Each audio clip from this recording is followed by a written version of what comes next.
for that nice introduction. I'd like to move through this and kind of share with you an extraordinary kind of life transformation, in many ways a reversal from my life before, due not only to my near-death experience that happened in 2008, but also largely to the 12 years, almost 13 years now since that time that I've spent working with other scientists around the world studying the fundamental nature of consciousness. And so it really has led me into some exciting new territory, and that's really what I'd like to share.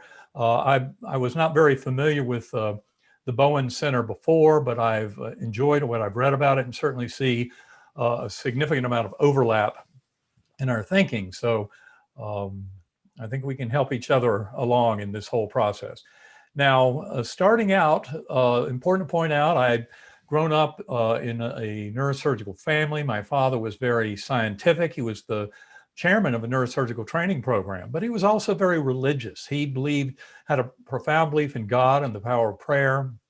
And I would say it figured in a lot in his work as a neurosurgeon. Growing up like many in the 60s and 70s, I knew that science is the pathway to truth. And I promise you, I'm more of a scientist now than I've ever been. But I've also come to realize that kind of mechanistic view of the material world that I thought before my coma was the be-all and end-all of understanding human events, I've come to realize was very much in error. And it has to do with the relationship between brain and mind, the nature of consciousness, and that's where we want to go with this. Now, my own personal experience involved, as you heard, bacterial E. coli meningoencephalitis. It involved all 8 lobes of my brain. So there really was no place left, no neocortex certainly, that could be participating in any kind of conscious experience. And yet what I experienced in my coma was by far the most ultra real, meaningful, powerful, profound, memorable set of activities in my entire existence. So how did that happen when my brain was so, in such a documented fashion, was so damaged that it really could not have mustered a dream or hallucination or anything? Those who've read Proof of Heaven will realize I shared some of the medical details in that book, especially in an appendix. And to me, Proof of Heaven, the book, is really a big question mark. It admits these experiences that millions have described over thousands of years, and basically says, yes, they're real, but how do we explain them? And my focus as a scientist is how to understand it from a scientific perspective. But I'll tell you up front that ultimately what I have found is that we are basically spiritual beings in a spiritual universe, and to deny, kind of our spiritual nature in many ways completely denies the most fundamental aspects of human experience.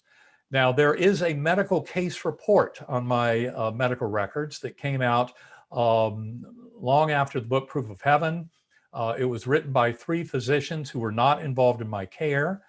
But they were fascinated by my recovery because there's no question my case for any physician is an extreme challenge. How in the world I could recover from that illness, basically over 2 months back to normal. In fact, in many ways, I was better than I had been before. And that part is very hard to understand, but it has a tremendous amount to do with our kind of spiritual essence and the role that that can play in healing. And that's where I really want to go with this as we move along. The journey, I'm not going to spend a whole lot of time on my NDE itself. The book Proof of Heaven tells that story fully. But the important things for this discussion have to do with the various spiritual features that I encountered. I'll get to that in just a second. I wanted to finish by saying that the medical case report on my medical records by Dr. Surbikana and others appears in the Journal of Nervous and Mental Diseases in September of 2018. And anyone can access that medical case report. If you go to ebenalexander.com, that's my website, go to the blog postings for September 2018, and you'll find a blog that's devoted entirely to that case report on my medical records.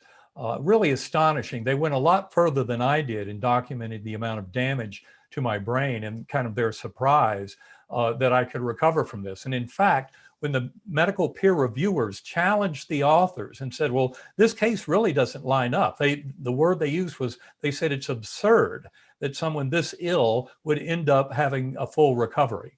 And the way that the authors satisfied them was they said it's because he had the near-death experience.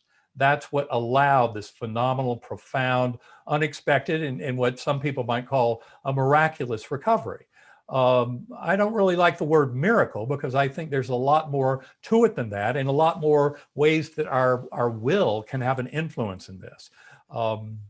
Now, it's important to point out that in my journey, I was amnesic. I had no memory of Eben Alexander's life, and that is a very unusual feature for a near-death experience. Even though most of the qualities of my NDE were right on the kind of mark of an absolutely classic NDE if you use what's known as the Grayson scale. The Grayson scale has 16 elements, maximum value of 32 is the max score. And my score was 29 out of 32. So it's extremely powerful as a transcendental near-death experience. But the only reason I really lost points and didn't get a perfect score was my amnesia. Now, when I first came back to this world, none of my neurosurgical knowledge was there, but over weeks and months, as that knowledge came back and as I was kind of revisiting my memories, because the one thing I never lost was my memories of what happened in the experience. But it was a big mystery to me how those memories all came back. Initially, I explained it all by saying, well, I knew from what the doctors told me about the damage to my neocortex. And given the general idea in neuroscience that the neocortex is involved in memory, long-term memory storage, even though there's been some doubt about that in recent decades, that was my default explanation for that early complete loss of memories. But then imagine my surprise when those memories came back completely over about 2 months. And we'll get into that in a little while about memories, because in our book, Living in a Mindful Universe, we actually go into detail about how memories are not even stored in the brain. And as a neuroscientist trained in formal neuroscience, I can tell you that was a big statement to go that far, to realize that memories are not stored in the brain at all. But that became very clear to me from my experience, and also, as you'll hear from a lot of the scientific work I've done with other scientists around consciousness since that time. Now, in many ways, my case was a perfect model for human death. And so that's why these events, what I did know when I woke up on day 7 of that coma, was where I'd just been, this extraordinary journey. And again, that whole story is there in Proof of Heaven, but briefly it started in what I call the earthworm's eye view, very primitive, coarse, unresponsive realm. It was like being in dirty jello. I have a strong memory of roots or blood vessels all around me. And then that seemed to go for ages. I had no memory of anything else. I had no words or language. People, when I would talk about this early on after my experience, would ask me, was that earthworm eye view some kind of hell or purgatory? Well, I think hell would be at least a little bit interactive. And this was none of that. Even though I had no language and no words, I could still wonder, what, where, how? And there was never a flicker of a response from the world around me. Luckily, it did not last forever. I was rescued by a slowly spinning white light that came as a kind of a perfect musical melody. And it opened up like a wormhole or a portal up into this rich, ultra-real Gateway Valley. And that Gateway Valley had a lot of Earth-like features. I was a speck of awareness on a butterfly wing. At no point in this journey did I have any body awareness. There was never a sense of a body. A speck of awareness on a butterfly wing. There were millions of other butterflies all looping and spiraling in vast formations. And then below us in this gorgeous meadow, gorgeous beyond description, were thousands of people dancing. And when I came back to this world weeks later and writing it all up, I said they were souls between lives. That was my impression of who these beings were. But there was a lot of joy and festivity. As I said, this valley was absolutely gorgeous. There was no sign of any death or decay. Plant life, buds, blossoms on trees, opening up in rich, dynamic, very tactile fashion. And it was just an absolutely gorgeous scene. It was being fueled because up above were these swooping orbs, pure spiritual beings leaving sparkling trails against a blue-black velvety sky. And those orbs were emanating chants and anthems and hymns that would just thunder through my awareness. And when I wrote it all up weeks later, I called them angelic choirs, because to me, that's really the best description for what was going on there, what was fueling all those festivities. And I remember this kind of soft summer breeze that blew through, and it was I called it in my writings a divine wind, or the breath of God. That was my first knowing of the God force, of pure love and healing and wholeness. And what makes that a true spiritual home is the extreme comfort. That's what so many near-death experiencers have come in touch with, is that God force of pure love that is not judgmental, but very kind of comforting, soothing, reassuring. It's nurturing in just a beautiful way. And that breath of God, that was my first awareness of that. And then I realized that all the lower material realms down below, this layer of spiritual reality, with a completely different ordering of time, was all part of that world, with that divine loving force going all through it. And I remember the choirs above, those chants and hymns that were coming down, they turned into yet another portal. So another major theme of my journey was the fact that what I remembered as music, now of course, none of these sounds were being heard by ears. None of what I was seeing was being seen by eyes. People have a misunderstanding of NDEs. They think that a near-death experience is very kind of murky and dreamlike. This is dreamlike. The material world we live in is the dream, because in fact, that reality is much more real. It's kind of astonishing. And people have done scientific studies of the quality of memories from NDEs and are quite astonished. They rival any other memories we ever have from real or imagined life events as being very strong and stable memories over decades. So it's really, it's not a hallucination or dream. These are profound spiritual journeys that have a tremendous amount of import to all of us, especially when you realize, as I did, I'd never read the NDE literature before, but after my own case, my son, who was majoring in neuroscience at the time, and came home from college, and he had been there when I was deep in coma. So he was just astonished that I was making this recovery. And he came home 2 days after I got out of the hospital. And I remember he gave me a big hug, and he told me later it was like he could see this light shining within me, as if I was far more present than I'd ever been before. And I remember what I told him that morning. It was the day before Thanksgiving, 2008.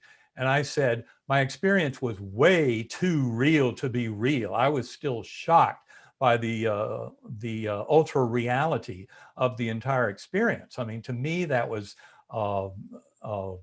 evidence of something really extraordinary, even though my doctors tried to talk me out of it. Of course, they said the dying brain can play all kinds of tricks when I was trying to explain it to them. So they told me it had to be a vast hallucination. Now, my knowledge of neuroscience had not yet come back. Very little of it was back. It took 2 months for all that to come back. But in the coming weeks, as that knowledge came back, it collided with the strength of those memories of what had happened deep in coma, especially as I learned more and more about my medical records and talking it over with my doctors, that the scan showed all 8 lobes of my brain were affected. Neurologic exams showed my neocortex to be in horrible trouble, even in the first few hours. My brainstem was badly damaged, according to that neurologic exam. The lab values were horrific. If you read that case report, you'll see what I mean. I mean, this cerebrospinal fluid glucose level, which in most people is going to be 60 to 80. In somebody with a bad case of meningitis, it might go as low as 20. My CSF glucose was 1. This was a terrific case of bacterial meningoencephalitis that absolutely should have killed me. And that's why having such an extraordinary experience and then being able to muster this complete recovery over 2 months certainly should garner attention. And it got my attention tremendously. So now what I'd like to do is share more of that. The Gateway Valley, it turns out, was only kind of a halfway point, because those angelic choirs provided yet another portal. And that was to what I call the core. That was as far as I went on this journey, was the core realm, but it was pretty far. And to get there, I had to witness all of four-dimensional space-time in this material universe collapsing down. And then all of that spiritual realm, the Gateway Valley that I had just encountered and saw all of that shrink down and collapse. And then that was what left me to the core. And in the core, all of that collapse of the material and spiritual worlds was presented to me as this complex oversphere as part of the teaching. That was, in the core realm, some of the deepest lessons occurred. And that includes certainly my visions that saw life reviews, saw reincarnation. It turns out that life review is a very important concept in this discussion. The life review is something that goes back in near-death experiences, at least to the time of Plato, who wrote about the Armenian soldier who was killed in battle 2,400 years ago, and out on the battlefield dead for days. And when they finally put him up on a funeral pyre, he came back to life. And what he told his fellow soldiers is, when you die, your life flashes before your eyes, because he had a full life review. And he said, the only thing that matters in that process is how much love you have managed to bring to the world. This from an Armenian soldier killed in battle 2,400 years ago. And that could be the same story told by an Iraqi war veteran today, having this extraordinary vision, going through life review, through the most crucial aspects of your life. And the important thing to understand about the life review is it's not really from your own personal perspective. Most people describe a life review as being one where they're aware of the emotional kind of impact that their actions and even their thoughts had on others around them.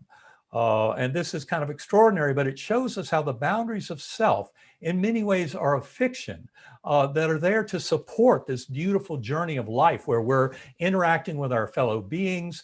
But we generally think that our mind and our mental contents are separate from other people. But in the modern world of consciousness studies, that is not so true.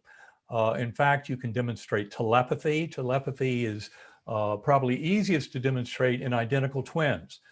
There's a beautiful book by Guy Léon Playfair called Twin Telepathy. I can highly recommend. He estimates that 35% of identical twins have strong telepathic experiences.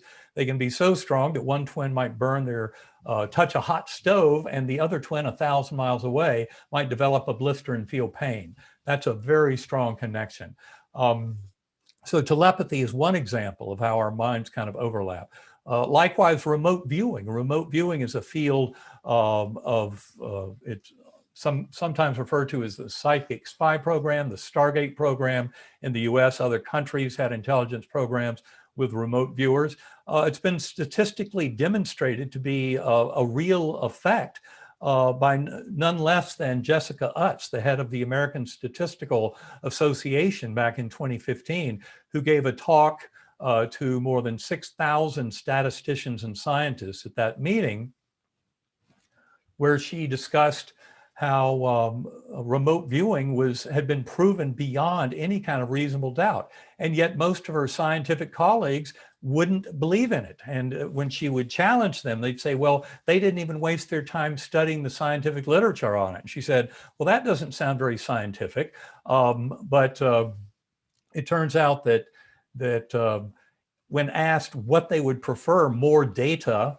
or a personal experience, they all wanted a personal experience. So that is really, that reflects a lot of where Karen is my partner, Karen Newell. She's my life partner and also the co-author of my third book, Living in a Mindful Universe. And that's really where we go with all this. It's personal experience. And it's really through meditation.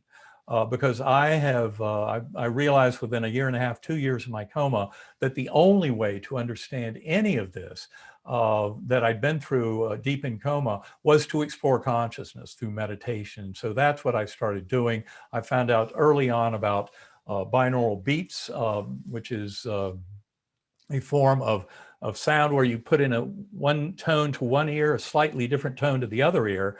And this was a process that was first discovered by a Prussian physicist in the mid 19th century.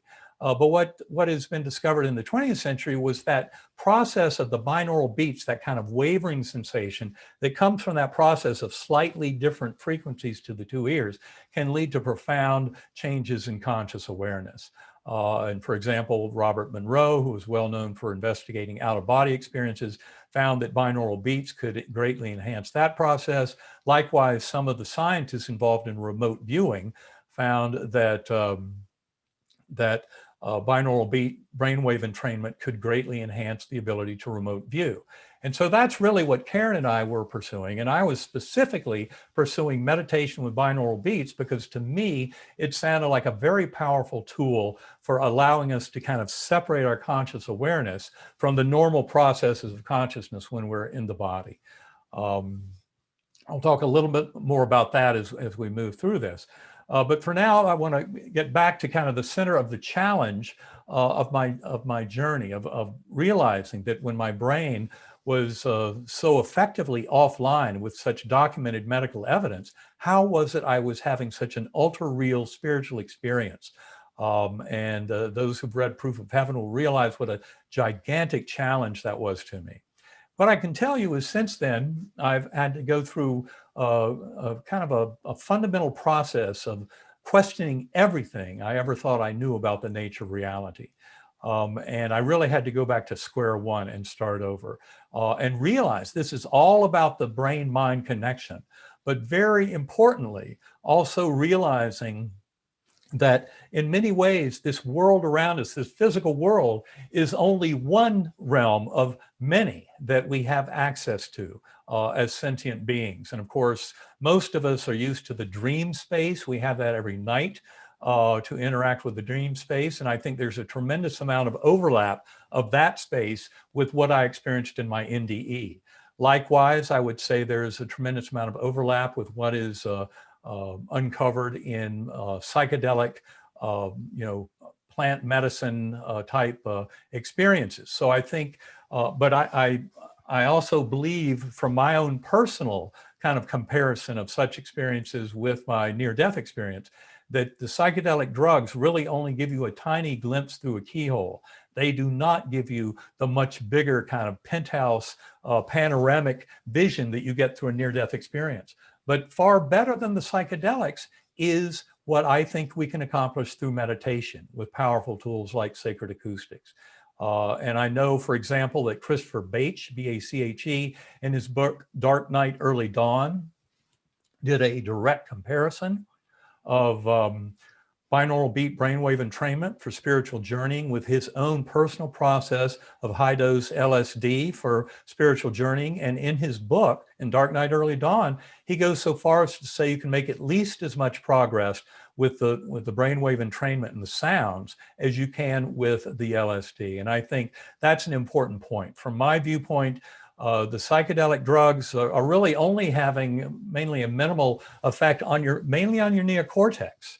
That's where most of those serotonin receptors are that those LSD, DMT, psilocybin, magic mushrooms, and other similar psychedelic substances have an impact.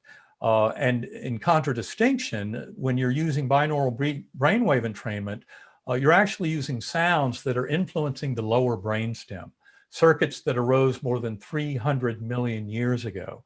And I believe that's one of the reasons why in our workshops and in our experience of people who use sacred acoustics and stay in touch with Karen about the experiences they have, that we're finding kind of extraordinary ability of people to reunite with their higher soul, kind of traverse that veiling function of the brain, and really get into some healing soul work.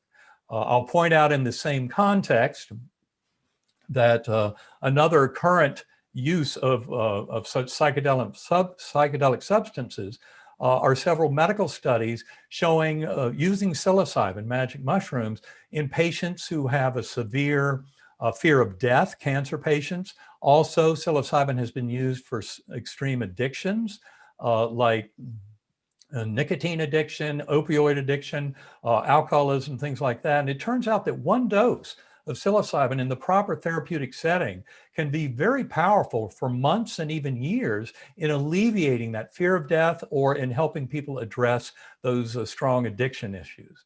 Now, as many of you are aware, there's this whole concept in addiction work and alcoholism of 12-step programs, of turning it over to a higher power so that we're not leaving it up to the ego mind to kind of guide our life. The ego certainly gets us into a lot of trouble. And that was one of the beautiful lessons of my journey, is realizing that, you know, the ego voice, the little voice in my head that was completely eradicated during my journey. It's very liberating to do that. And of course, in my meditation, the first thing I try to do is put that little ego voice into timeout. I love it how Michael Singer, in his book, The Untethered Soul, he calls that little voice the voice in our head, our running stream of thoughts, the annoying roommate. And that's a beautiful way to look at it, an important way to look at it. That is not who we are. So in deep meditation, you know, I acknowledge that right up front, that little linguistic voice in my head, that ego. I can kind of honor it for doing what it does, but then I put it into time out. Because in fact, the deep mystery of consciousness is not that little voice. The little voice is little more than a parlor trick.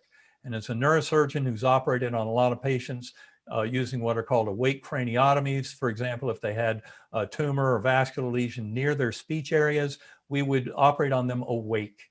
And we do that because the brain feels no pain. You anesthetize the scalp, you can do this opening and then in a sedated patient, and then you can lighten them up and they can participate. And so I realized as a neurosurgeon, that little voice in the head is a tiny part of the brain. It's certainly not who we are, although many of us treat it that way. And in meditation, I put that little voice into timeout because it's the awareness of existence that is the deep mystery of consciousness. And in fact, in meditation, we can start developing that awareness we have and that connection with that higher soul. That's a far more profound and deeply interconnected part of the universe than our little ego mind is. And that's where I think we can start to make tremendous progress in healing. So in many ways, a lot of this becomes something of an issue of semantics and definitions, you know, of God, of consciousness. And certainly I will admit that there are a lot of unconscious processes that also play a role in all this, in this discussion of consciousness. And yet they're really all part of the same package. And we have ways of addressing and accessing all of it.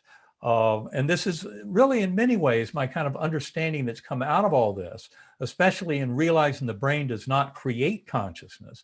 But I've come to favor a view that I know other scientists and consciousness studies are paying a lot more attention to, and that's really the brain as a filter, as a transceiver. And of course, that's not a new idea. That's an idea that William James had back in the early 20th century as the professor of psychology at Harvard, studying a lot of very profound spiritual experiences. And he knew that F.C.S. Schiller had discussed this notion of the brain as a filter and that consciousness might be more primordial. And he was very much in favor of that. There were other people, Henri Bergson in France, Aldous Huxley in the US in later decades, all talking about the brain as a filter or a transceiver, but not as the originator of consciousness. And what I've come to realize is not only is it not the originator of consciousness, it's not even the repository for long-term memory storage. And that's where all this gets very interesting. And that's where we really have to start talking about these other realms and you know, where is that information stored? I mean, I think the best answer I would give for that right now is what I'd call the quantum hologram, which is really the kind of theater of all potential for all events that could happen in our lives. And that's where our free will is active, because we select a certain pathway that allows some of those events to truly manifest and others not. But I would say that this whole worldview shift that I've had to go through has really involved what I call consilience. Consilience is the notion that if we look at a deep problem from widely different and disparate perspectives, that we get better information about understanding it. And here, what we're talking about is studying consciousness. That is phenomenal awareness. What all of us are used to is just this existing and living and experiencing life. And it turns out that this consilience involves many different fields. It involves neuroscience and what is called the hard problem of consciousness. That, of course, I think most of you are probably familiar with. That was something that was defined in those terms by David Chalmers, the Australian philosopher, in his 1996 book, The Conscious Mind. And of course, the hard problem of consciousness had been brewing for decades. And many scientists had contributed to this extremely deep mystery in trying to relate the workings of the brain with what happens in human phenomenal experience, and having great difficulty with it. The hard problem is actually an impossible problem for materialist science. There is no way to move from the physical world and the material brain into fully explaining consciousness without understanding there's much more at play. And that in fact, you really do best by seeing consciousness as a primordial constituent of the universe that predates and exists outside of things like the Big Bang. Our whole observable universe is something that exists within that consciousness, that primordial mind. So neuroscience is one field. Philosophy of mind is another, especially, for example, the binding problem, this whole issue of the apparent uniformity of consciousness in any individual. You know, everything that I smell and touch and see and hear, and all of my executive function and all of my memories, all of that is coming together into one unified consciousness. So how is that? How in the world could a physical system like the brain unify consciousness in such a way? Well, it's a big challenge, and the best answer to that actually ends up being that the consciousness is primordial. It's already unified. In fact, the more interesting question is how is it parcellated out into our individual senses of consciousness? And I would say that that occurs mainly through a process of dissociation. Now, in addition to neuroscience, the hard problem, to philosophy of mind, the binding problem, you also have all of the evidence in parapsychology for non-local consciousness.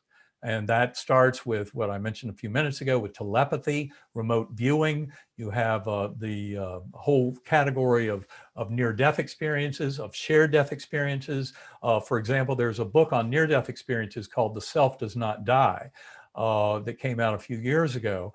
And that is a beautiful book with more than 100 cases of veridical perceptions in NDEs that really have no explanation in Western medicine. So, you know, NDEs, shared death experiences, another category of the kind of from the parapsychological world that contribute to this consilience of information around neuroscience and philosophy of mind, trying to tease out how the brain and mind and phenomenal human experience, all of these things are interrelated. And then there's the one of the biggest kind of fields of study in non-local consciousness, is all the evidence, for example, out of University of Virginia. There are other places that study this, but at uvadops.org, you can learn a lot more if you're not already aware of this.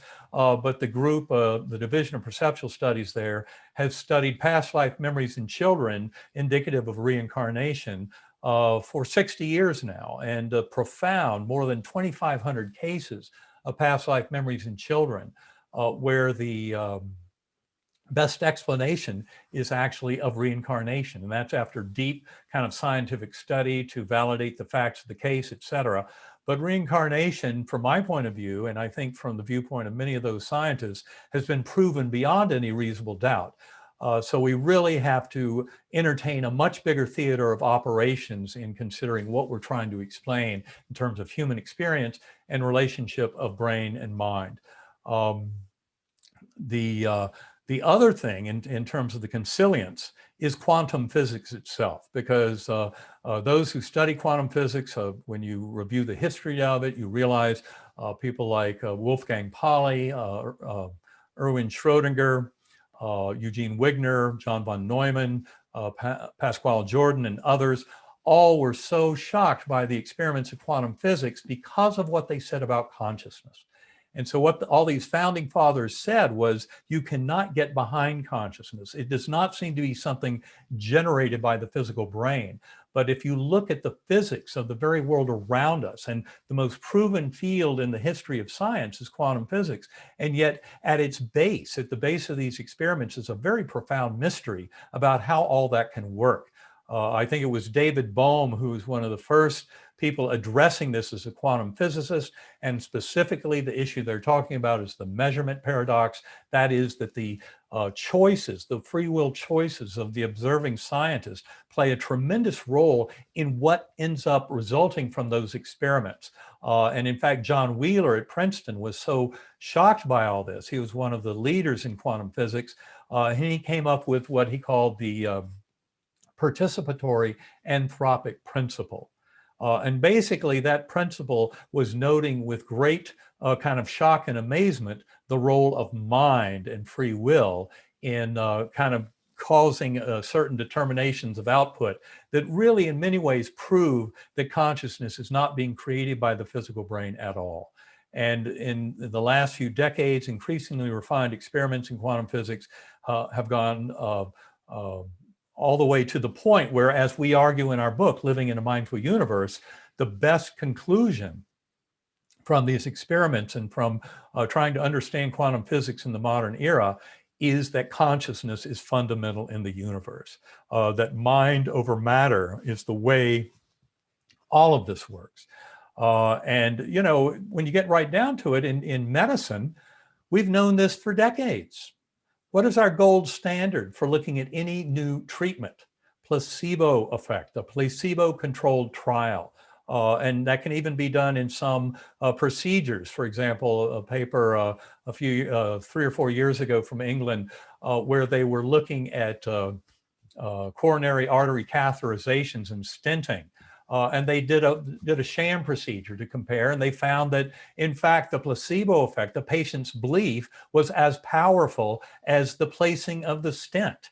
You know, placebo effect and a patient's belief, thoughts, and attitudes, we've admitted for decades in medicine, are very capable of healing and of leading to wholeness and health. And for those who think this is just about taking a sugar pill and curing a headache, I would encourage you to go to noetic.org. That's the Institute of Noetic Sciences website, and put in the search term spontaneous remission. You will find a book there that they published in the mid-90s. It's now out of print, but you can download the entire book for free and legally from their site. And they're now, I've just heard recently in discussions with the IONS group, they are now updating that whole database. So they've got 25 years more of data to add to it. But even at that time in the mid-90s, they had uncovered 3,500 cases of people with advanced cancers, infections, some with congenital deformities, others with advanced degenerative diseases, that were able to heal themselves beyond any effect of Western medicine through their power of belief. And if you go through that data set, I think you'll be as impressed as I was with the incredible work they've done in showing the power of people's beliefs and ability to heal. So it really kind of opens the door wide to seeing the full-blown power of placebo effect and of our will to influence the unfolding reality.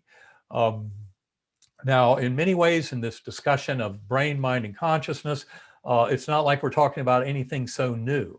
For example, Wilder Penfield, one of the most renowned neurosurgeons in the 20th century, wrote a book in 1975 summarizing his career. And much of his career had involved stimulating brains, awake patients, as I mentioned a little while ago, doing awake craniotomies.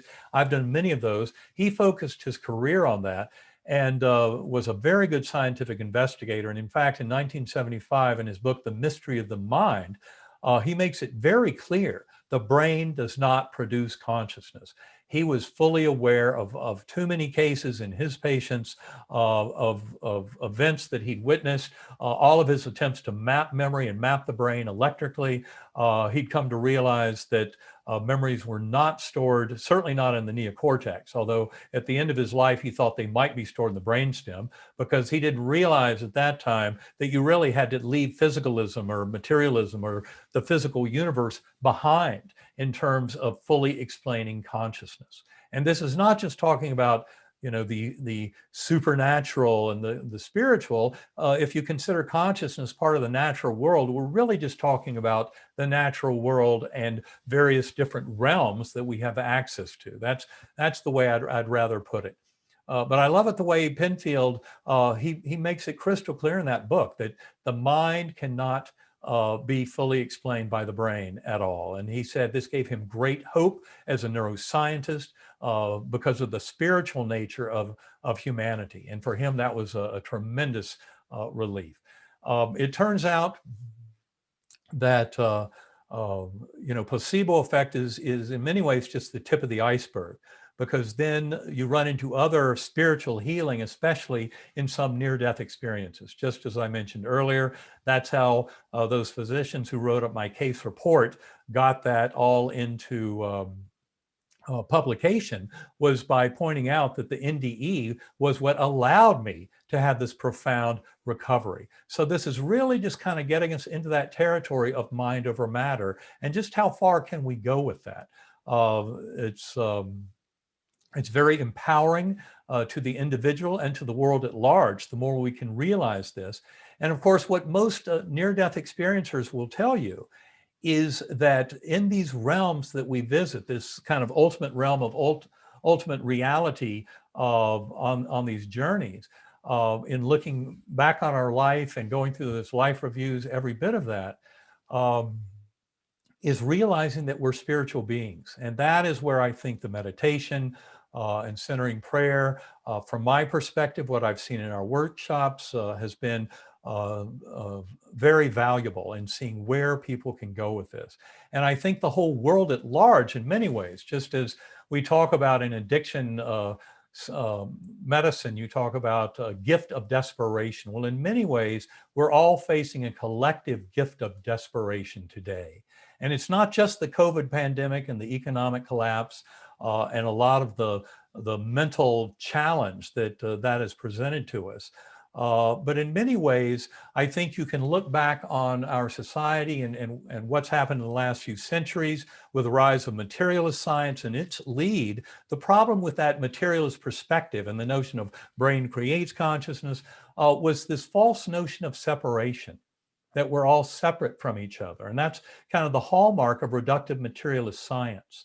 And yet I would say that this new emergent kind of view of consciousness, with consciousness as fundamental, that takes this consilience from neuroscience, philosophy of mind, quantum physics, parapsychology, psychology, every bit of it, and tries to build up this bigger model of the primacy of consciousness and kind of the will of that one mind. And each and every one of us is a facet. I like to talk of the one mind as like the big diamond with all these facets, and each and every one of us, a sentient being, is a facet on the diamond, but we're all participating. We're kind of using that one mind, that one consciousness that's revealed to us very fully in a near-death experience when we become one with that God force of pure love, when we go through those life reviews and realize that the boundaries of self in many ways are artificial, or set up to support the drama of living these lives together and of learning the lessons we're here to learn, but ultimately coming to realize that we're dreaming the dream of the one mind. And this is all something that I think our society will benefit from, this awakening of humanity to this deep truth and worldview change. I know one of the ways that that Karen and I have tried to take this message to the world in a profound fashion, and this might be something of interest, especially those of you who are actively involved in treating and mental health for people around you. We developed a course with Dr. Anna Yusum. Dr. Yusum is a psychiatrist in Manhattan. In fact, she did a pilot study with binaural beats with sacred acoustics. And that pilot study was published in February of this year, of 2020, in the Journal of Nervous and Mental Diseases. And in that pilot study, what she found was that 26% of her patients had a reduction in anxiety and depressive symptoms over 2 weeks' time using sacred acoustics, binaural beat brainwave entrainment, just in the listening, without much in the way of a therapeutic setup around it. They found great relief and benefit just from the kind of peace and the kind of traversing of the veil and connection with higher soul that these tones enabled them. And so with Dr. Yusum, Karen and I have recorded a video course that is available. It's 9 hours total content. It's called Spirituality and Mental Health. And it can be accessed by anyone interested at the website becomingmorewhole.com. That's one word, becomingmorewhole.com. And by way of comparison, in Dr. Yusum's study, as I said, 26% reduction in those who listened to these tones over 2 weeks, whereas the control group only had a 7% benefit. And if you read her paper, you'll see a tremendous amount of additional kind of quality remarks she makes about the experiences of her patients.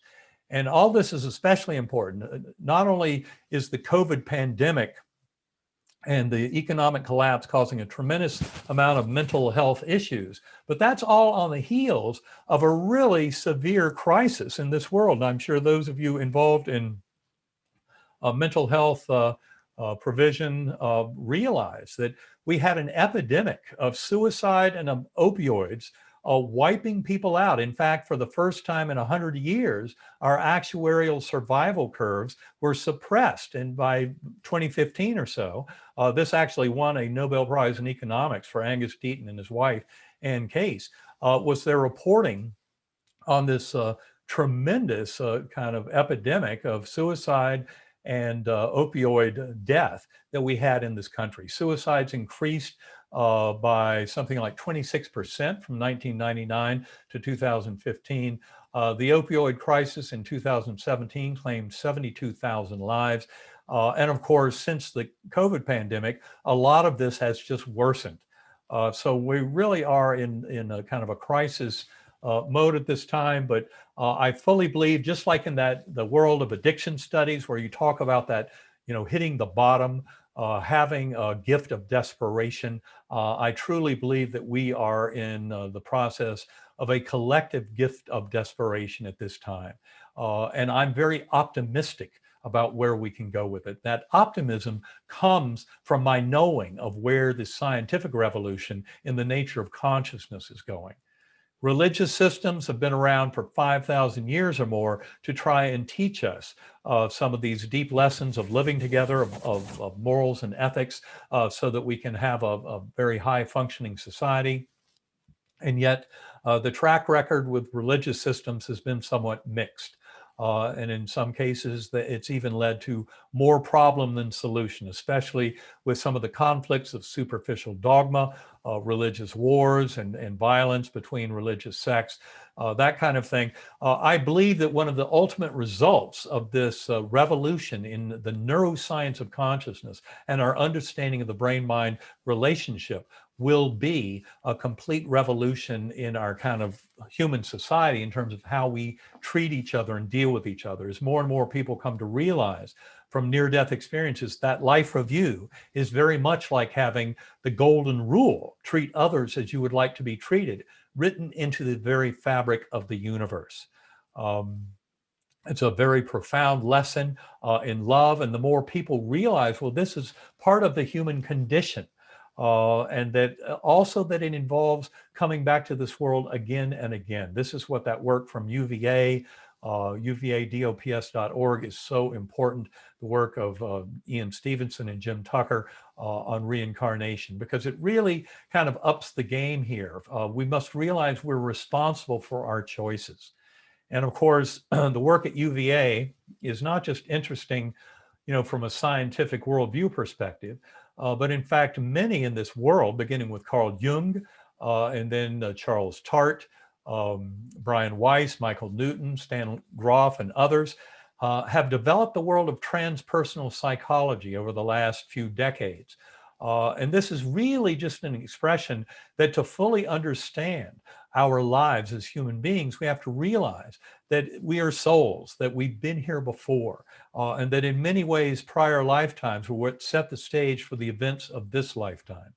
And the more we can kind of address that, use hypnotic regression, use meditation, start recovering past life memories, start making a richer sense of all of this for ourselves, for our own existence, that's where we can truly grow. Meditation, as I've said, a very profound way to get in there. Whatever your technique of meditation is, whatever it takes to quiet that little ego voice and kind of rise beyond the ego, because the ego, even though it certainly serves a certain purpose, in our function, it does not serve a purpose that helps us in trying to become more whole in a spiritual sense. And I've come to realize that all of our physical, mental, emotional health ultimately results from our spiritual health. And that spiritual has to do with our connectedness with others, that we're all part of this one mind, that we're all in this together, that ultimately our soul does the best to bring love, compassion, kindness, mercy, and acceptance, not only for self, and I will say it's very important to do that for self, because in many ways, my near-death journey showed me that the vast majority of the world's problems today are that we don't even love ourselves enough. And that is as the divine, sacred beings that we are. And this is not just about humans. Animals have a very rich spiritual life. That was something that was made clear to me on my journey, and certainly in many of the stories I've heard from other journeyers in the 12 years since my coma, it's become very clear. We're all spiritual beings sharing a spiritual existence. And a lot of the kind of sickness and disease in our society that results from that false sense of separation that emerges naturally from that materialist prejudice that we're just physical bodies and that there's nothing more to our life than birth to death, that's very misleading. And so I would say that this awakening that is coming to humanity now is one that offers tremendous promise for growth and coming into wholeness for all of us, to bring to this world, a far more harmonious, more prosperous, and more resonant world where we're all in this together. We're here to help each other. Gratitude, forgiveness when necessary, but every bit of this involves these deep soul lessons that ultimately originate in near-death experiences, but in the modern emerging science of consciousness, as much as it supports these kinds of stories and events.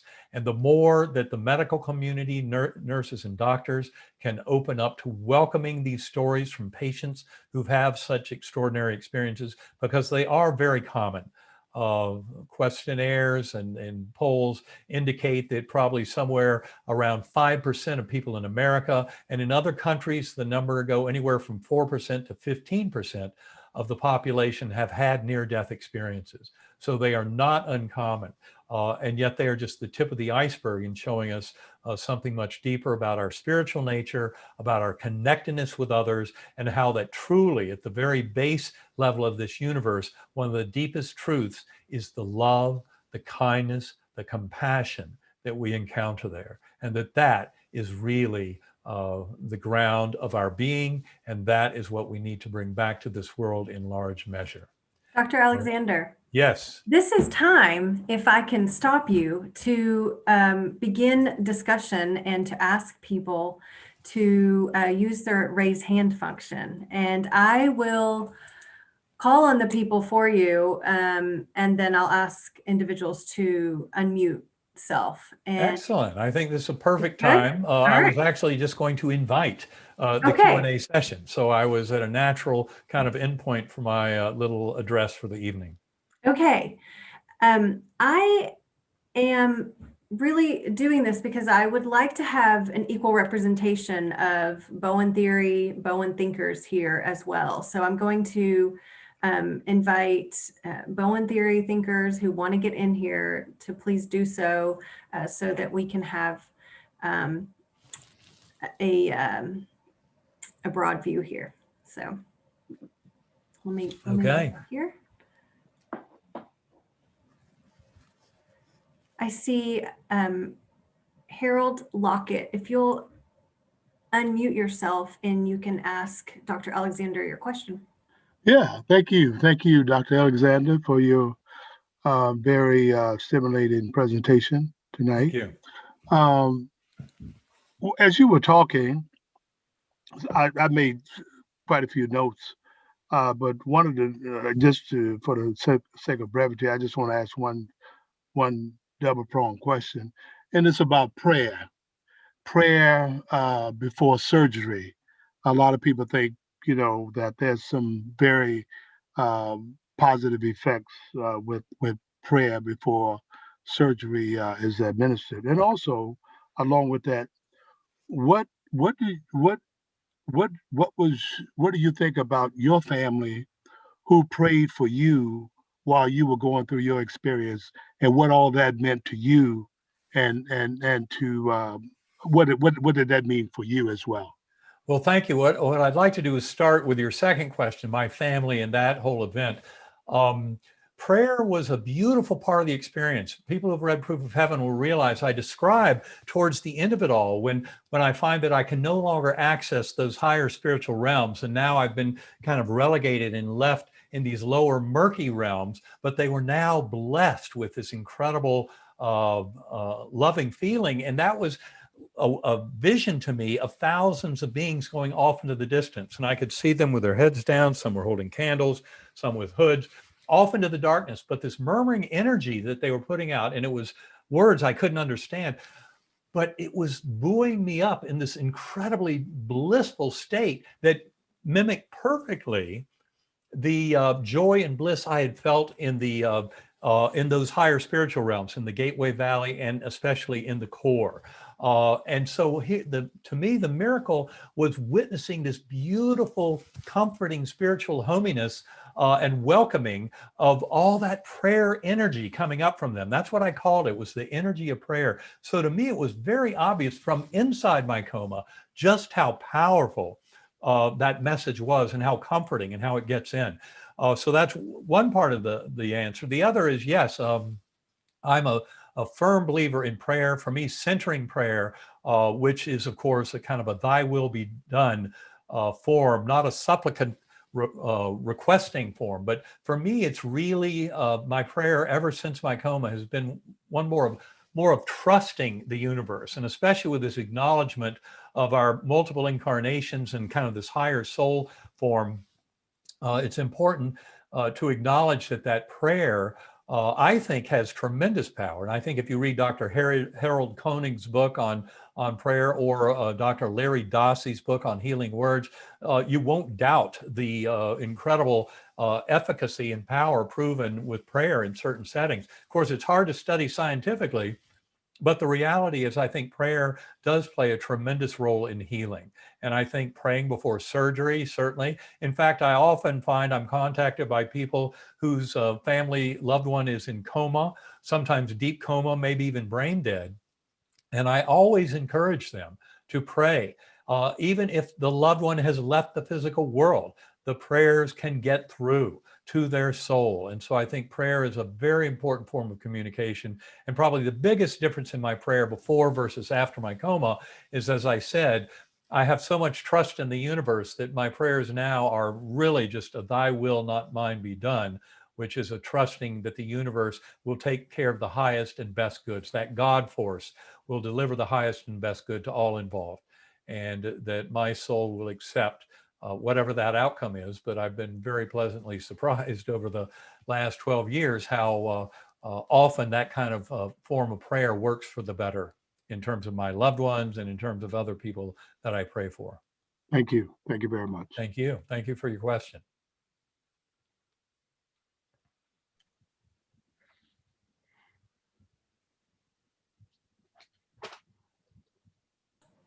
Okay, Dr. Alexander, I see Kathleen Colley has her hand up.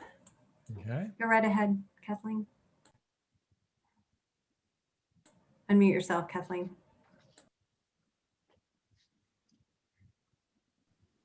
Thank you very much. So many things I'd like to say, but I would say, in Bowen theory that Dr. Bowen believed that it was a fact that people believed, but that what they believed was not factual.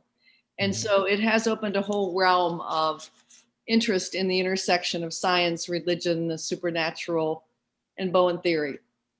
over the years, we've had these wisdom of the ages meetings in the field, and there's an effort now to move toward that once again. But so that would be the first thing. The second thing I want to say, I've been very involved with animals my life, dogs, guide dogs specifically for the blind, and interested in the bond, the family of the blind person and the dog. And I've had these animals in my home, worked with them in public, at hospice and in church, but primarily in my clinical practice. And having the dog just present in the room and active in what Bowen theory might talk about, the triangles in a family. Dogs would play an active, they'd be part of the patterns of a family where they are interactive and they are on the family diagram, for instance, when they arrive and when they leave, and what is the function of these dogs in the system. So I was interested in what you had to say about animals having a rich spiritual life. Without going into detail, that has been my experience, particularly at hospice, just watching the animal move. If I can regulate myself in a way that lets the dog do the work. Could you say a little bit more about that? Well, yes. Thanks for your observations and work with the assistance dogs. And I mean, I firmly believe, from my own experience, I know that we have 2 dogs, and I had dogs growing up, and relating to them is very easy. Of course, you have a friend in them; they understand you in very deep ways.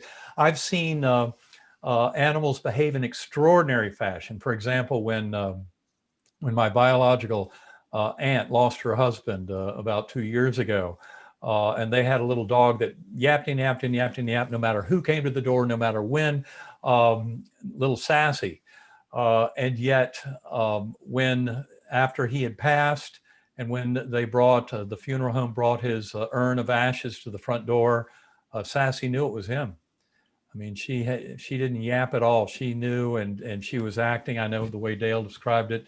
The dog knew, and I'm certainly aware of cases like in certain hospice settings where they use cats just for that purpose. Some of the cats will know who the next soul will be to pass over. And so I think animals have a very rich spiritual awareness. I know when we lost one of our beloved dogs about 5 years ago, the other dog knew it, even though there was no way they should have known it.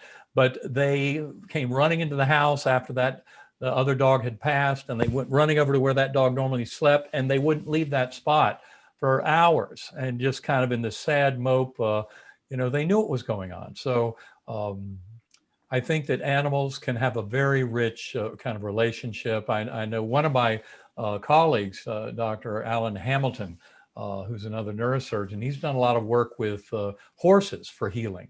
As therapy animals after a stroke or things like that. So I think there's a tremendous amount of evidence that animals can have a rich spiritual kind of essence and presence and existence, and it overlaps with ours. So the more we can kind of honor that and use it, the better. Of course, it has tremendous implications for our farming and our food procurement practices, because I would say right now they completely violate any kind of sensible, humane vision of how we should be treating other animals. And I think that is, from my point of view, a major part of our society that needs addressing, is that whole industry, the way animals are handled. Thank you very much. I'll let others have a chance here. Thank you, Kathleen. There's Ron Bacon is next. Mr. Bacon, do you want to? There you are. Kind of in the shadows. Here we go. Ron? Hi. I'm interested in your use of when you're talking about the soul.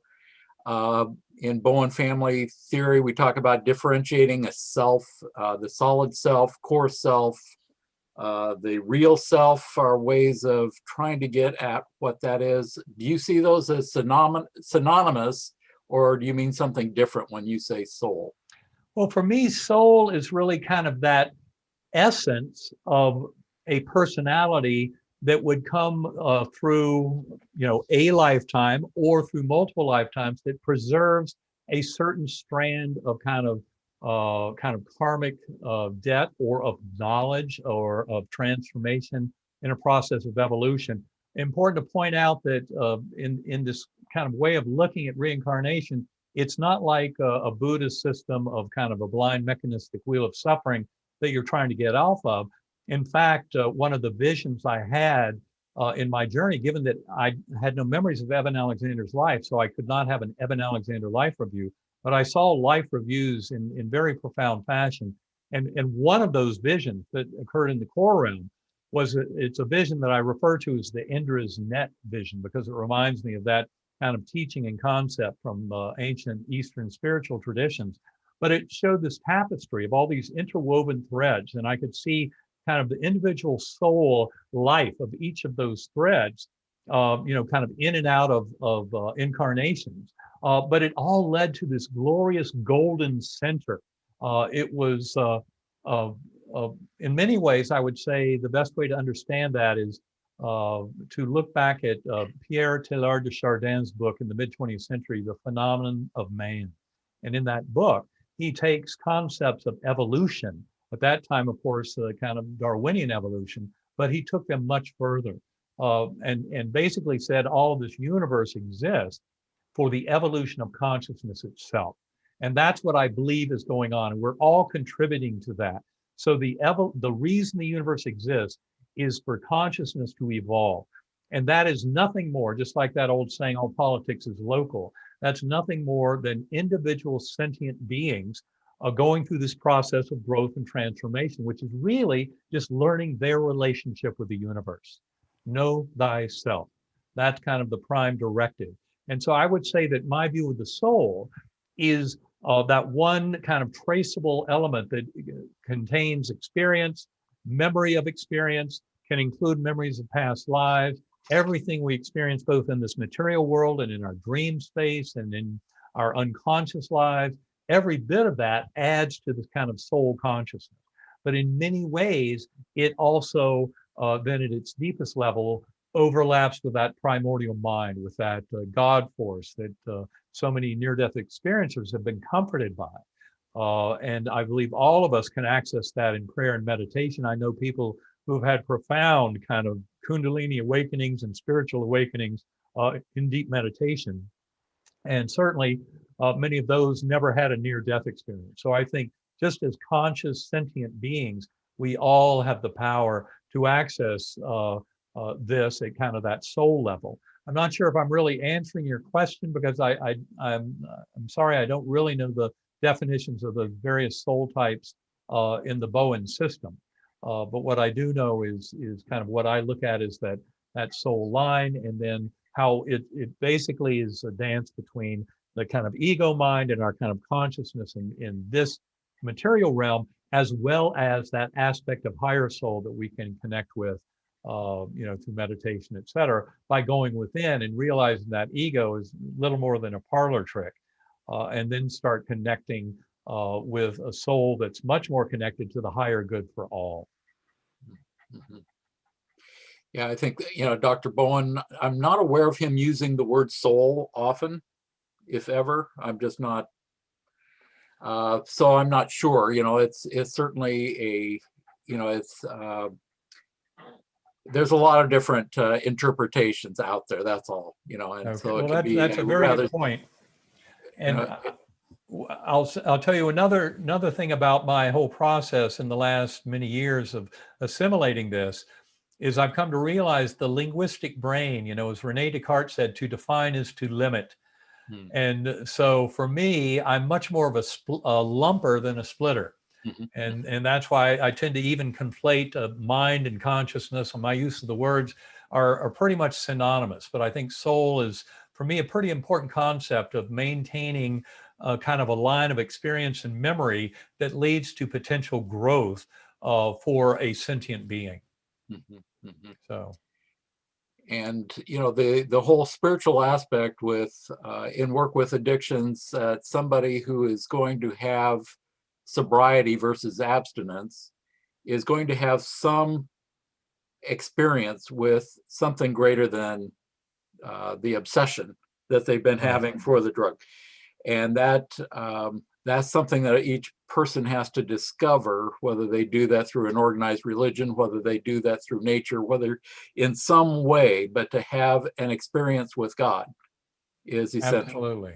Yeah. Well, I think that's very true. And of course, that gets back to, what I mentioned during the talk about the use of psilocybin in the treatment of fear of death and the treatment of very severe addictions.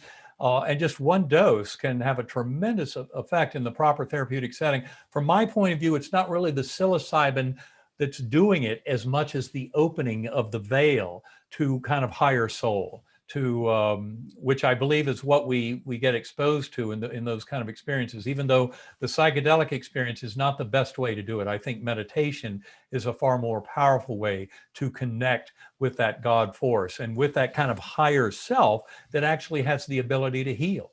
That's what all this placebo effect and the spontaneous remission that I've been talking about is an example, by the thousands they're out there in the literature, of beliefs and attitudes and thoughts playing a tremendous role in our physical, mental, and emotional health, essentially. But I think you're right. In essence, it's getting in touch with that God force. To me, that's what that primordial mind is. And the more powerfully we can kind of nurture our connection and relationship with that force, the more effective we are at growing as a soul and bringing that kind of love and healing and wholeness into this world for self and for others. So I think that's, again, some of this is about linguistics, definition of God, consciousness, but in many ways, this kind of simplified system allows it all to flow pretty readily. Dr. Alexander, there are two more questions. Okay. See if we can fit them in the All last right. 10 minutes.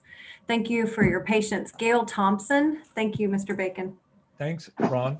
Hi, Dr. Alexander. Thank you for sharing your messages, particularly as a man of science, to come out. I really benefited from reading your book aloud to my father as he was dying. Thank And you. I'm curious why you think we forget our oneness and our soulness and become entrapped in ego and material existence. Why do we forget all of that? Why don't we know what we're here for? I think we need to remember the ego does serve a purpose, especially in the dance of predator and prey. There's something about this kind of self-awareness, and it's a self-awareness that's also focused on the material world around us. And those are the parts where our ego is really not helping us in growing. And yet, in a lot of ways, we have skin in the game by the emotional buy-in. That is, if we had all the knowledge of our higher soul fully living these lives, knowing that we were eternal spiritual beings, we wouldn't necessarily be behaving the way in how we treat ourselves and others.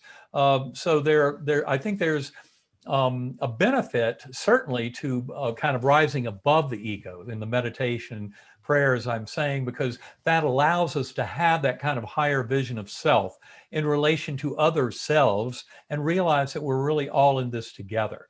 So there's a tremendous value in this kind of awakening. And yet, in some ways you're also asking, why do we have that programmed forgetting?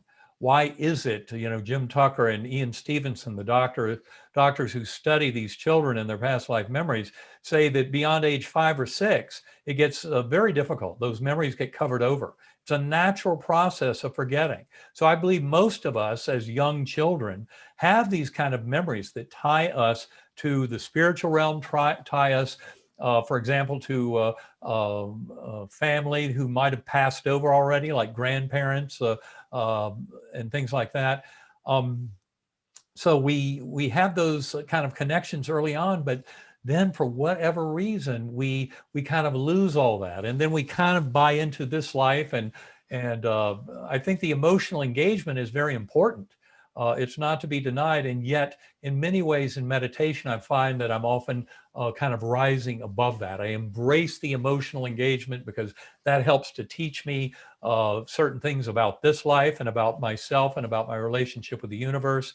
So in many ways, it's a process of growth and transformation that involves both the buying into this kind of material life, but also that spiritual essence that we can glean through spontaneous epiphanies, through NDEs, through kind of dream work and through meditative work, I think ends up playing a very important role in helping us to grow to the higher souls that we came here to be. Odd rules of the game. Why do we have to forget? Why is it set up this way? Why do we have to learn through this means? Well, I'm not sure why, but I've certainly come to realize that the hardships and difficulties in life in many ways map the pathway forward. These are milestones of our soul growth. In fact, you can really say that our free will only manifests when we can rise above the ego. The ego, you could argue, just has a kind of a mechanistic automatonic response to certain things. And that's especially darkness and challenge. Whereas as we unite with higher soul and start to have this bigger vision of self and purpose for existence to basically learn about our relationship with the universe, it allows us to grow into kind of a much higher form that benefits from those hardships and challenges, grows from them, uses them to energize our transformation as a soul. I mean, for me, that was a very important recognition of my experience, was the value and the importance of the hardships in life. Illness, injury, these are all gifts in many ways. And the more we can come to see our lives as unfolding in that fashion, I think the better we can do with growing to be the souls we came here to be. Thank you. I think we can get in one more. It's a gentleman who, I'm not sure if you'll just state your name. It says iPhone. Sir. Oh, it's maybe Vincent Randy. Vincent? Hi. Yes. Hi. Thank you. I'm very good. Can you say a bit more about the term dissociation that you used to talk about this question that was just asked? Right. So well, you know, so in this kind of worldview we're developing, one sees primordial consciousness, that primordial mind out of which everything originates, and then sees our physical body and brain, and the brain is serving as a filter, you know, to reduce that consciousness down to this more limited form that we see as kind of a personal conscious awareness. Sorry, I lost my train of thought, but your question was about the term dissociation in the relation to this dissociation, process. exactly.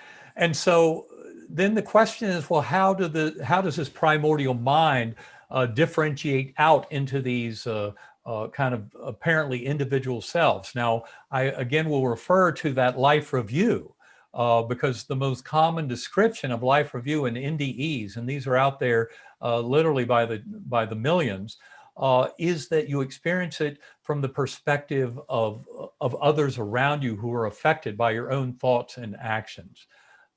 So in other words, the life review is a perfect example of how we are not truly ourselves. Our boundaries of self are apparent when we're in these bodies living these lives, but at a deeper level, we're much more kind of the one mind living this. Now you might ask, well, how is it that you know, in the past life memories in children that they seem to have kind of a soul line. So in other words, it does seem to be that there's a certain viscosities to the soul. So even if in this between life realm, you're having this blurring of the boundaries of self, and you're realizing how much this is a drama that involves all of us kind of interacting. But I like to use the words, it's like sharing the dream of the one mind. But this is a dream of progression and advance. But then the question is, how do we have those separations of soul? And that is something that recently has come up in some discussions that I partake in, especially around quantum physics and the work of Bernardo Kastrup. And I would highly encourage anyone interested to check out Bernardo Kastrup with a K.com to learn more about that. But he and John Climo proposed this about 20 years ago, that the way this whole mechanism works is that consciousness can naturally dissociate into these individual branches that each and every one of us perceive as our own individual consciousness. Now, of course, you know, in mental health, you can also have, you know, multiple personality disorder in someone, and that's postulated to be differentiation of their consciousness into separate modules. And it's interesting when you study people in those cases, specifically using something like functional MRI, you find that the brain in the patient starts to behave like the mind that is currently occupying, and that changes of associative into another associative or a dissociative version of self leads to a whole different fMRI. So it's interesting how the brain seems to respond to these kind of changes in mentation, even to the point of showing different dissociated forms of consciousness in a given patient. But I think that whole principle of dissociation is something that is also operative at this larger scale that allows for us to have this semblance of our own mind. And yet, if you check carefully with things like remote viewing, things like telepathy, or like, say, the Gansfeld used in the dream studies back in the late 20th century, where you actually can show that this dissociation is something that can happen naturally in those pathological situations, but also occurs naturally in differentiating that primordial mind between you and me and other sentient beings who claim to have their own kind of mental processes. So it's that dissociation in several different forms that we're talking about there. But I believe that would explain the dissociation of mind into the apparent separate sentient beings that we all seem to assume is there. But again, when you look more deeply, you realize that there's more overlap and kind of crossover of those mental experiences than we normally believe to be the case. Thank you, Dr. Alexander. I think Ann Curran has, is your hand up for closing, Ann, or do you actually have a question? Because we're out of time. I know we're out of time. Okay, great. But I did have my hand up for a thought or a question, Okay. and I can do both. Go for it. One is, I remember from your first book how touch was a part of your family's decision to be with you while you were in coma. Mm-hmm. In other words, 24 hours a day, one family or another family would hold your hand. Now, you weren't conscious of that, but it happened. And people do respond to touch emotionally or intrinsically. It just happens. Mm-hmm. So that was one question. And it was also related to a question about energy force and how does that work in this? And maybe you don't have time. Force? Well, just emotional energy, consciousness energy, spiritual energy, human energy, because we as human beings and animals, as Kathleen Cawley mentioned, they sense something in each other. That's an Right. energy force. That's what I'm talking about. Absolutely. And you may not have time to get into that, but that's kind of where my questions were coming from. And of course, I was intrigued by the story you gave in that book about your birth sister who had died, and you never knew her, never knew about her at that time because you did your family research on your birth family post experience with NDE. Right. So that's what triggered me to be interested in your writing, because that was beyond knowledge in any context that you knew. Right. Well, that's a very important point. Of course, that's what got my attention. That's kind of the way the book Proof of Heaven comes to an end, was my Right. realizing that identity of that beautiful guardian angel on the butterfly wing. It was a very profound experience. And you're exactly right. You mentioned earlier about touch. Now, I have no personal memory Right. of that touch, but of course they told me about it. And I firmly believe that it was a an important part of my staying anchored to this world and coming back to this world. My family, I remember it was the first night I was in coma. My son had driven 5 hours down from college. My youngest sister had driven up 4 hours from the south. They converged at about 11:30 that night.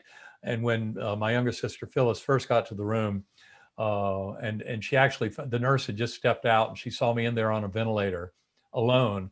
And that's when she made a big deal with the nurses and said, can one of us be here holding his hand all the time? And the nurses were excellent. They did their very best to allow a family member there. And I'm convinced in my mind that touch had a tremendous role to play in kind of keeping me anchored to this world. Mhm. And you had mentioned about energy, the psychic energy, the kind of human energy. I think this is absolutely a form of energetic exchange that occurs between us in prayer and healing touch and all of that. There's a tremendous amount of kind of an energy exchange, and it's not the word that I often use. I mean, for me, as a scientist, in many ways, it's more about information.